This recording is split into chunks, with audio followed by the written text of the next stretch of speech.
بسم اللہ الرحمن الرحیم الحمد للہ رب العالمین والعاقبۃ للمتقین والصلاة والسلام علی سید الانبیاء والمرسلین وعلی آلہ وصحبہ اجمعین۔ قال اللہ تعالی فی القرآن المجید والفرقان الحمید قال یا ہارون ما منعک اذ رأیتہم ضلوا الا تتبعن افعصیت امری قال یا ابن ام لا تأخذ بلحیتی ولا برأسی انی خشیت ان تقول فرقت بین بنی اسرائیل ولم ترقب قولی صدق اللہ العلی العظیم وصدق رسولہ النبی الکریم وعلا نحن علی ذالک من الشاہدین والشاکرین والحمد للہ رب العالمین۔ ترجمہ سماعت فرمائیں۔ موسیٰ علیہ السلام نے فرمایا، اے ہارون، تم کو کس چیز نے روکے رکھا جب تم نے دیکھا کہ یہ گمراہ ہو رہے ہیں؟ مزید یہ کہ تمہیں کس نے منع کیا کہ انہیں سختی سے روکنے میں تم میرے طریقے کی پیروی نہ کرو؟ کیا تم نے میری نافرمانی کی؟ ہارون علیہ السلام نے کہا، اے میری ماں کے بیٹے، آپ نہ میری داڑھی پکڑیں اور نہ میرا سر۔ میں سختی کرنے میں اس بات سے ڈرتا تھا کہ کہیں آپ یہ نہ کہیں کہ تم نے بنی اسرائیل کے درمیان فرقہ بندی کر دی ہے اور میرے قول کی نگہداشت نہیں کی۔ موسیٰ علیہ السلام نے فرمایا، اے سامری، بتا تیرا کیا معاملہ ہے؟ یہاں تک میں آپ کے ساتھ آیتیں میں تلاوت کی ہیں اور ترجمہ پیش کیا ہے۔ رب اشرح لی صدری ویسر لی امری واحلل عقدۃ من لسانی یفقہوا قولی اللہم فقہنا فی الدین وبک نستعین آمین یا رب العالمین۔ نہایت ہی قابل احترام میری پیاری بہنوں، السلام علیکم ورحمۃ اللہ وبرکاتہ۔ جیسا کہ آپ کے علم میں ہے کہ الحمدللہ ہم جو ہیں سورہ طٰہٰ پڑھ رہے ہیں، 16واں پارہ ہے، اور 16واں پارہ بھی کوشش کریں گے کہ آج ہماری یہ جو باقی کی آیات رہ گئی ہیں وہ کمپلیٹ کر سکیں، اور 16واں پارہ بھی ساتھ ہی انشاءاللہ اللہ پاک کے حکم سے کمپلیٹ ہو جائے گا۔ لاسٹ جو آیات تھیں 90 آئے تو 91 وغیرہ، اس میں ہم نے وعظ و نصیحت کے بارے میں پڑھا تھا کہ حضرت جو ہارون علیہ السلام نے قوم کو اس ترتیب سے نصیحت فرمائی تھی کہ سب سے پہلے انہیں باطل چیز کے بارے میں تنبیہ فرمائی کہ تمہیں بچھڑے کے ذریعے آزمایا جا رہا ہے۔ پھر جو تھے ہارون علیہ السلام نے انہیں اللہ تعالیٰ کو پہچاننے کی دعوت دی کہ تمہارا جو رب ہے بچھڑا نہیں بلکہ تمہارا رب رحمان ہے۔ پھر انہیں نبوت کو پہچاننے کی دعوت دی کہ میں نبی ہوں، اس لیے تم سامری کی بجائے میری پیروی کرو۔ اس کے بعد آپ نے انہیں شریعت کے حکام پر عمل کرنے کا حکم دیا کہ میں نے تمہیں بچھڑے کی پوجا نہ کرنے کا جو حکم دیا ہے اسے پورا کرو۔ تو یہ وعظ و نصیحت کرنے کے معاملے میں انتہائی عمدہ ترتیب تھی حضرت ہارون علیہ السلام کی، اور نبی کریم صلی اللہ علیہ وآلہ وسلم کی سیرت مبارکہ میں وعظ و نصیحت کی اس ترتیب کا انتہائی اعلیٰ نمونہ بھی موجود ہے۔ آپ صلی اللہ علیہ وسلم نے اپنی جان کے دشمنوں کو اعلانیہ طور پر ان کے باطل معبودوں اور بتوں کی عبادت کے معاملے میں خبردار کیا تھا، تنبیہ فرمائی تھی، اور انہیں بتایا کہ یہ مٹی، پتھر، دھاتوں سے بنائے گئے خود ساختہ اور ہر طرح سے جو عاجز بت تمہارے معبود ہو ہی نہیں سکتے ہیں، بلکہ تمہارا معبود وہ ہے جسے تمہیں اور تم سے پہلے لوگوں کو یا انسانی وجود عطا کیا، اور وہی حقیقی طور پر نعمت عطا فرمانے والا ہے اور نقصانات جو ہیں ان کو دور کرنے والا ہے۔ پھر آپ علیہ السلام نے انہیں اپنی نبوت و رسالت اور اپنے مقام و مرتبے کی پہچان کروائی، اور اس کے بعد انہیں دین اسلام کے احکامات پر عمل کا حکم دیا۔ جتنے بھی انبیاء کرام دنیا میں تشریف لائے، انبیاء رسل، سب کا ایک ہی پیغام تھا کہ اللہ ایک رب کی، اللہ پاک کی جو ہے عبادت کریں، اور یہ جو خود ساختہ بت ہے، جو خود ساختہ خدا ہے، یہ کچھ بھی نہیں ہے، ان کی کوئی حقیقت نہیں ہے، اور نہ ہی ان کے پاس کوئی پاور اور طاقت ہے، نہ کوئی اتھارٹی ہے۔ ہر نبی کا، ہر رسول کا یہی پیغام رہا، اور یہی ہمارے پیارے نبی صلی اللہ علیہ وسلم کا پیغام تھا۔ اب دیکھیے جو میں آپ کے سامنے آیات تلاوت کی ہیں ان میں یہ ہے کہ جو اس کی بعد والی آیتیں آئیں گی ان کا آیتوں کا بھی یہی خلاصہ ہے، یعنی کہ آیت نمبر 94 تک کی، کہ حضرت ہارون علیہ السلام کی نصیحت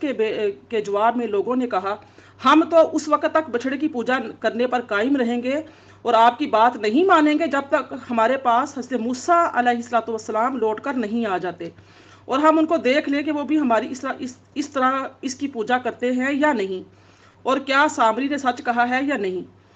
قوم مانی نہیں۔ اس پر حضرت ہارون علیہ السلام نے ان سے علیحدہ ہو گئے، اور ان کے ساتھ 12,000 لوگ بھی جدا ہو گئے۔ ہم نے پیچھے بھی تفسیر میں پڑھا تھا، تو جنہوں نے بچھڑے کی پوجا نہیں کی تھی، جب حضرت موسیٰ علیہ السلام تشریف لائے تو آپ نے ان لوگوں کو شور مچانے اور باجے بجانے کی آوازیں سنی جو بچڑے کے گرد ناچ رہے تھے۔ تب آپ علیہ السلام نے اپنے ہمراہ 70 لوگوں سے فرمایا یہ فتنے کی آواز ہے۔ جب آپ علیہ السلام قریب پہنچے اور حضرت ہارون علیہ السلام کو دیکھا تو اپنی فطری دینی غیرت سے جوش میں آ کر ان کے سر کے بال دائیں ہاتھ اور داڑھی کے جو بال تھے وہ بائیں ہاتھ میں پکڑ لی۔ حضرت موسیٰ علیہ السلام نے حضرت ہارون علیہ السلام کی۔ جب حضرت موسیٰ علیہ السلام نے اپنے غیرت ایمانی کی وجہ سے اپنے بھائی ہارون علیہ السلام کی داڑھی مبارک کو پکڑا اور آپ کے سر کے بال پکڑے تو اس پر حضرت ہارون علیہ السلام نے فرمایا کہ جب تم نے انہیں گمراہ ہوتے دیکھا تھا، حضرت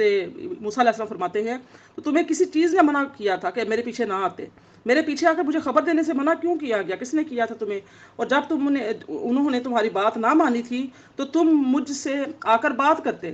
اس پر حضرت جو ہارون علیہ السلام ہیں فرماتے ہیں، انہوں نے فرمایا کہ اے میری ماں کے بیٹے، میری داڑھی اور میرے سر کے بال نہ پکڑو۔ بے شک مجھے ڈر تھا کہ اگر میں انہیں چھوڑ کر آپ کے پیچھے چلا گیا تو یہ گروہوں میں تقسیم ہو کر ایک دوسرے سے لڑنے لگیں گے، اور یہ دیکھ کر آپ کہیں گے کہ اے ہارون، تم نے بنی اسرائیل میں تفرقہ ڈال دیا ہے اور ان کے بارے میں تم نے میرے حکم کا انتظار نہیں کیا۔ دیکھیے آیت نمبر جو ہے 95 اور 96 کو دیکھیے۔ قال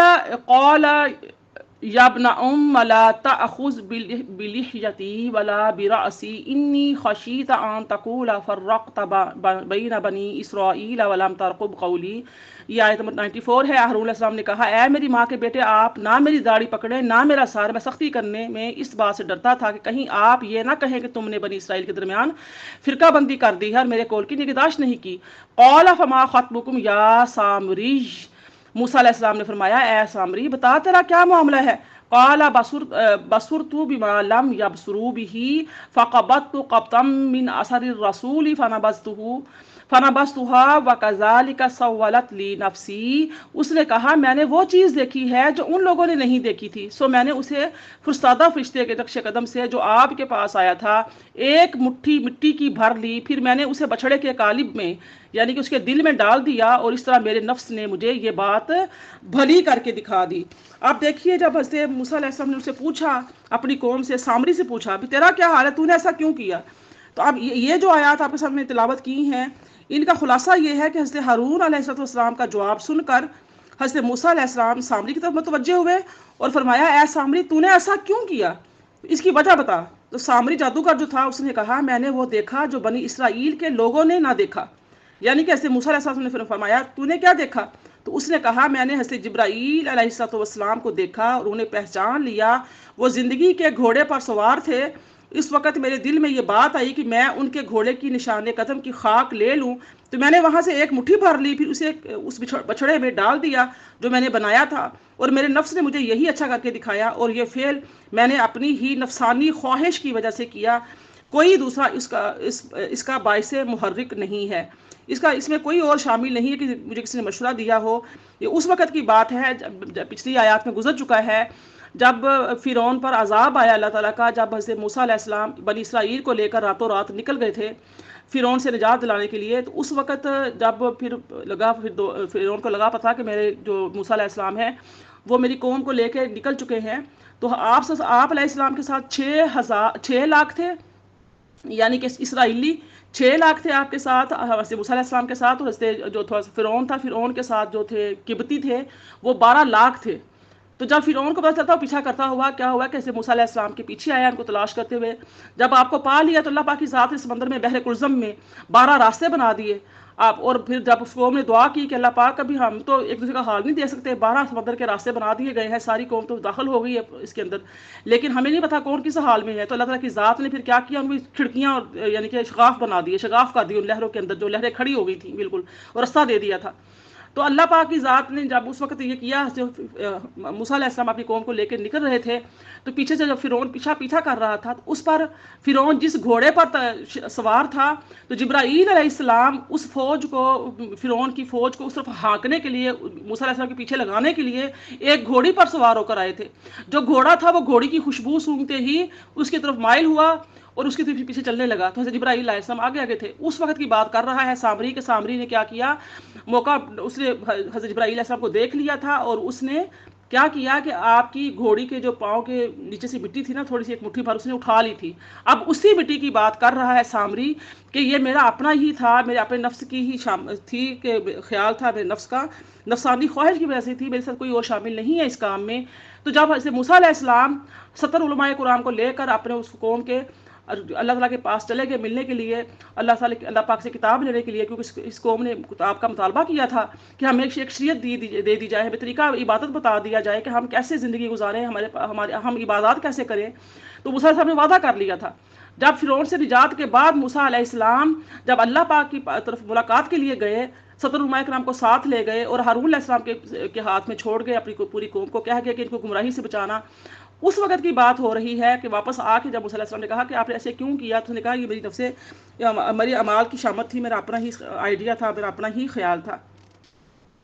تو اب اس کے بعد موسیٰ علیہ السلام نے فرمایا کہ سامری کی بات سن کر موسیٰ علیہ السلام نے فرمایا کہ تو یہاں سے چلتا بن اور دور ہو جا، پس بے شک زندگی میں تیرے لیے یہ سزا ہے کہ جب تجھ سے کوئی ایسا شخص ملنا چاہے جو تیرے حال سے واقف نہ ہو تو اس سے کہے گا کوئی مجھے نہ چھوئے اور نہ میں کسی سے چھوں. یہ موسیٰ علیہ السلام نے سمجھے کہ بدعا دے دی تھی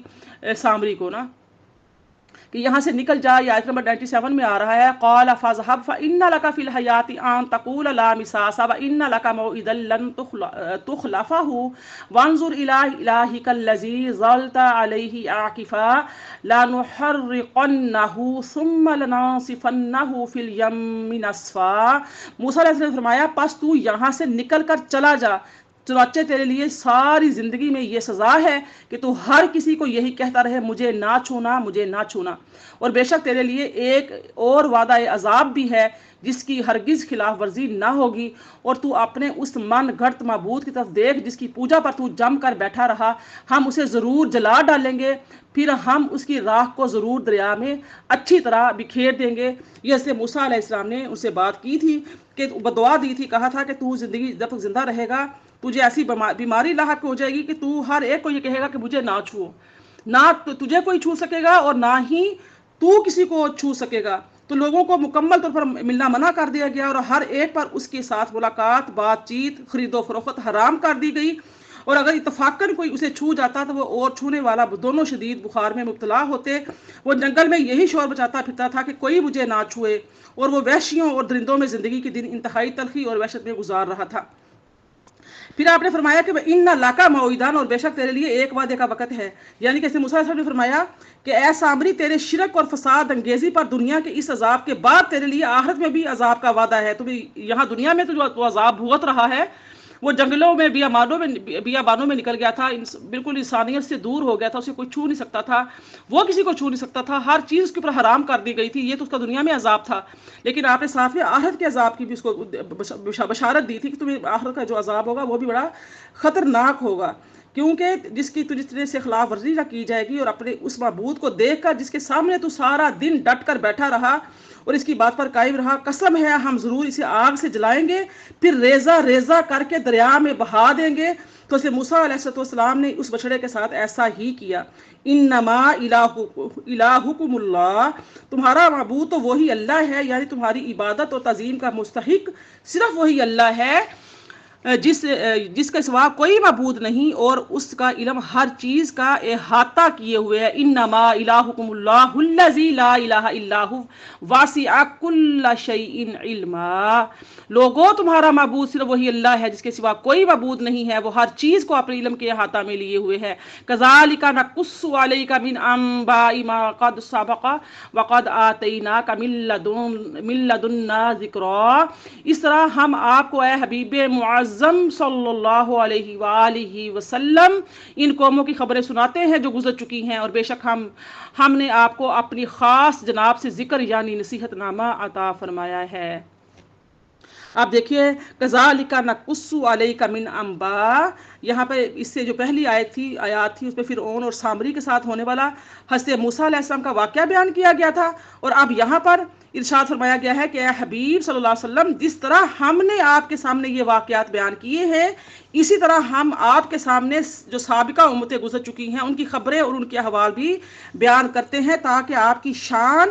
آپ کی نشانیوں اور معجزات میں اضافہ ہو اور لوگ ان میں زیادہ غور و فکر کر سکیں، اور بے شک ہم نے آپ کو اپنے پاس سے قرآن کریم عطا فرمایا ہے کہ یہ ذکر عظیم ہے، اور جو اس کی طرف متوجہ ہو اس کے لیے اس کتاب کریم میں نجات اور برکتیں ہیں، اور اس مقدس کتاب میں سابقہ امتوں کے ایسے حالات کا ذکر بیان ہے جو فکر کرنے اور عبرت حاصل کرنے کے لائق ہیں۔ فرمایا من اعرض عنہ فإنہ یحمل یوم القیامۃ وزرا خالدین فیہ وساء لہم یوم القیامۃ حملا۔ آیت نمبر 100 اور 101 ہے، جو شخص اس سے روگردانی کرے گا تو بے شک وہ قیامت کے دن سخت بوجھ اٹھائے گا، وہ اس عذاب میں ہمیشہ پڑے رہیں گے، اور ان کے لیے قیامت کے دن کی بہت ہی برا بوجھ ہوگا۔ استغفر اللہ۔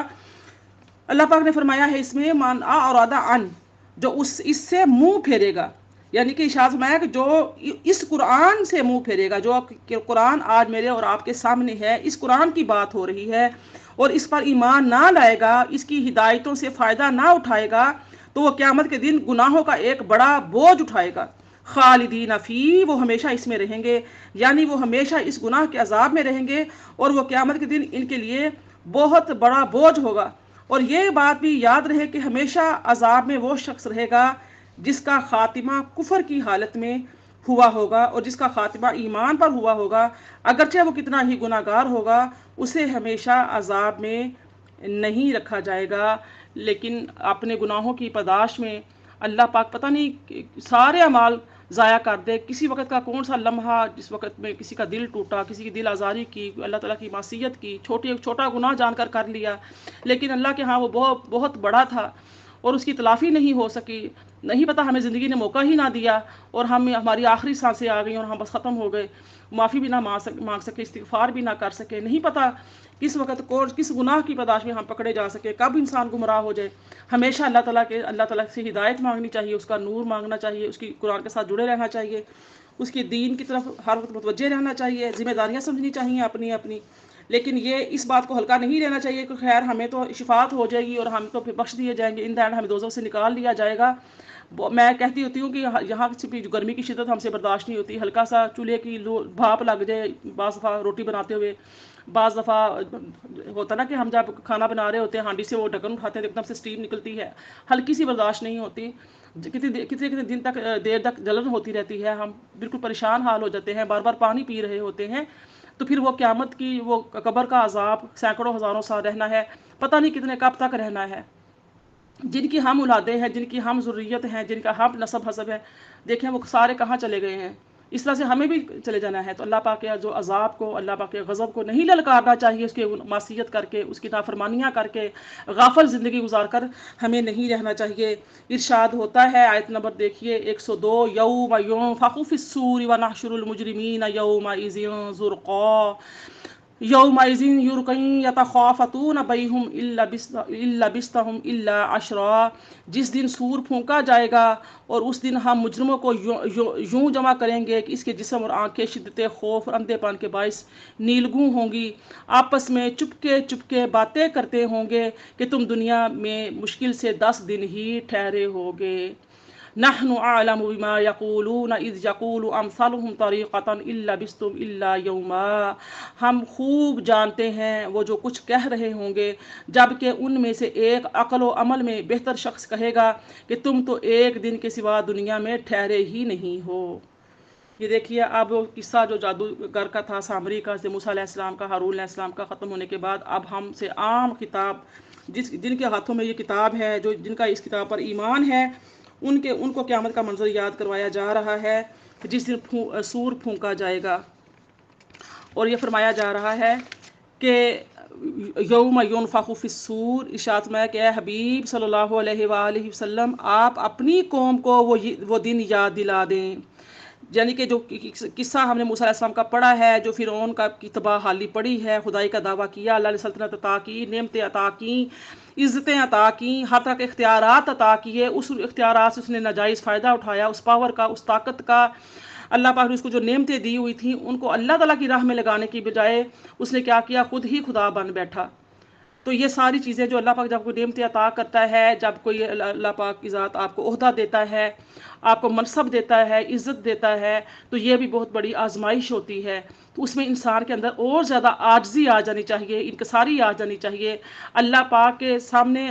ہر وقت جھکنا چاہیے، اللہ تعالیٰ سے معافی مانگنی چاہیے۔ تو آپ دیکھیے اللہ پاک اس آیات کے ذریعے کیا فرماتے ہیں کہ اے نبی صلی اللہ علیہ وسلم، آپ اپنی قوم کو یاد دلا دیں کہ جس دن لوگوں کو محشر میں حاضر کرنے کے لیے دوسری بار سور میں پھونکا جائے گا، اور ہم اس دن کافروں کو اس حال میں اٹھائیں گے کہ ان کی آنکھیں نیلی اور منہ ان کے کالے ہو رہے ہوں گے، یا تخافتون بینہم، وہ آپس میں آہستہ آہستہ باتیں کریں گے۔ آخرت کی ہولناکیاں اور وہاں کی خوفناک منازل دیکھ کر کفار کو دنیاوی زندگی کی مدت بہت قلیل معلوم ہوگی، بہت تھوڑی لگے گی، اور وہ آپس میں آہستہ آہستہ باتیں کرتے ہوئے کہیں گے کہ ہم تو دنیا میں زیادہ عرصہ نہیں رہے بلکہ 10 راتیں رہے ہیں۔ آیت نمبر 104 دیکھیے، نحن اعلم بما یقولون اذ یقول امثالهم طریقۃ ان لبثتم الا یوما، ہم خوب جانتے ہیں وہ جو کچھ کہہ رہے ہوں گے، جبکہ ان میں سے ایک عقل و عمل میں بہت بہتر شخص کہے گا کہ تم تو ایک دن کے سوا دنیا میں ٹھہرے ہی نہ ہو۔ آپ دیکھ لیجئے کہ نحن اعلم، خوب جانتے ہیں، ارشاد فرمایا کہ کفار دنیا میں ٹھہرنے کی مدت کے بارے میں آپس میں جو آہستہ آہستہ باتیں کریں گے اسے ہم خوب جانتے ہیں۔ کچھ لوگ تو 10 راتیں رہنے کا کہیں گے، جبکہ ان میں سب سے بہتر رائے والا قیامت کی ہولناکیاں دیکھ کر کہے گا کہ تم تو صرف ایک ہی دن دنیا میں رہے تھے۔ اور بعض مفسرین کے نزدیک کفار کو دنیا میں ٹھہرنے کی مدت بہت کم معلوم ہوگی۔ اب دیکھیے، جبکہ بعض مفسرین نے یہ کہا ہے کہ وہ اس دن کی سختیاں دیکھ کر اپنی دنیا میں رہنے کی مقدار ہی بھول جائیں گے، دماغ کام کرنا ہی بند کر جائیں گے۔ اب ہمیں یہ بات ہمیں بھی یاد رکھنی چاہیے کہ جو وقت ہے وہ بہت ہی یعنی کہ ایک بہترین سرمایہ ہے انسان کے لیے، ایک لطیف جوہر ہے، اسے ہمیں حقیر اور فانی چیز کو پانے کے لیے خرچ نہیں کرنا چاہیے۔ اب اگر میں اور آپ دیکھیں، اپنا وقت کا جائزہ لیں تو ہمارا وقت جو ہے وہ کہاں گزرتا ہے، کس طرح سے گزارتے ہیں۔ ہم ہر کام کو بڑے احسن طریقے سے، بڑے سلیقے کے ساتھ کرتے ہیں، جو بھی ہم کام کرنا چاہتے ہیں دنیا میں، گھر کا ہے، اپنے دیگر معاملات ہیں، لیکن ہماری عبادات جو ہمارا سرمایہ ہے، جو ہمارے ساتھ جانی ہے، جس کے لیے ہمیں دنیا میں بھیجا گیا ہے، جس معبود برحق کی بندگی کے لیے بھیجا گیا ہے، جو ہمارا خالق ہے، ہمارا رزاق ہے، مالک ہے، ہمارا رازق ہے، جو حی اور قیوم ہے، باقی ہر چیز فانی ہے، تو ہم نے دیکھنا ہے کہ ہم اپنا وقت جو ہے وہ کس طریقے سے یوٹیلائز کر رہے ہیں، بلکہ اس سے وہ چیز حاصل کرنے کی کوشش کی جائے کہ جو انتہائی اعلیٰ ہے اور ہمیشہ رہنے والی ہے۔ اپنا وقت ہمیشہ اچھے طریقے سے نماز کے اندر، قرآن کے اندر، ذکر اذکار کے لیے اچھے طریقے سے اس میں گزاریں، اس میں لگائیں، یہ چیز جو ہے ہمیشہ رہنے والی ہے۔ ہر عقل مند جو انسان ہوتا ہے اس کو چاہیے کہ وہ اپنے وقت کو صرف دنیاوی زندگی کو پرسکون بنانے، اس کی لذتوں اور رنگینیوں سے لطف اندوز ہونے، اس کی عیش و عشرت کے حصول میں صرف کر کے اسے ضائع نہ کرے، بلکہ اپنی آخرت بہتر سے بہتر بنانے میں اپنا کامل وقت استعمال کرے،